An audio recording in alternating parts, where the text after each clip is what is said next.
Bonjour, je suis Philippe Massoubre et bienvenue sur le blog expertcomptableenligne.fr. J'aimerais vous parler aujourd'hui de la réévaluation de bilan.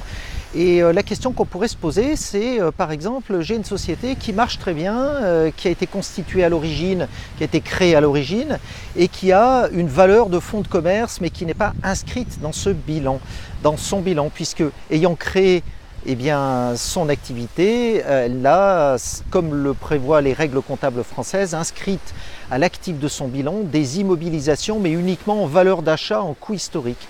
Et donc en droit français, il est interdit de réévaluer en fait un bilan, c'est-à-dire de constater un goodwill ou un fonds de commerce qui n'aurait pas été acquis mais préconstitué, on va dire, par l'activité même de la société. On peut prendre l'exemple d'un fonds de commerce, par exemple d'un bar-restaurant qui se serait créé à un instant T et qui aurait prospéré et qui serait rentable et qui par voie de conséquence serait vendable à une valeur économique. Alors comment procéder si on veut effectivement faire apparaître cette valeur en fait dans le bilan d'une société? Il n'existe qu'un seul moyen. Eh bien ce moyen il existe quand même, c'est par le biais des fusions ou par le biais des apports partiels d'actifs. Alors de quoi parle-t-on? On parle de faire fusionner deux entités ou d'apporter la valeur partielle d'une entité à une autre société. Et en quoi cela consiste? Cela consiste en fait dans ce cas-là à réévaluer chacune des sociétés qui envisagent de fusionner et une fois qu'elles ont fusionné, d'attribuer à leurs anciens actionnaires respectifs leur quote-part respective d'apport.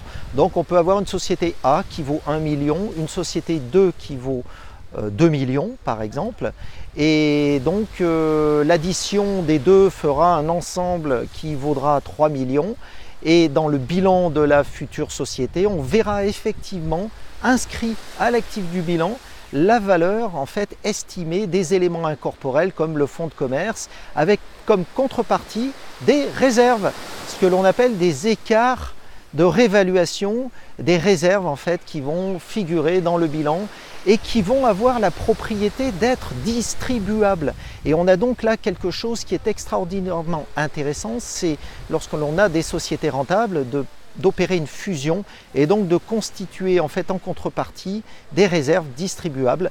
Donc si les trésoreries des sociétés le permettent, ça permet de faire des montages très intéressants, car si on a des sociétés qui ont de la trésorerie, qu'on les fusionne, on pourra ensuite distribuer cette trésorerie donc aux nouveaux actionnaires du nouvel ensemble fusionné avec un régime fiscal de dividendes classique et les avantages afférents. Voilà, c'était Philippe Massoubre pour le blog expertcomptableenligne.fr. À très bientôt.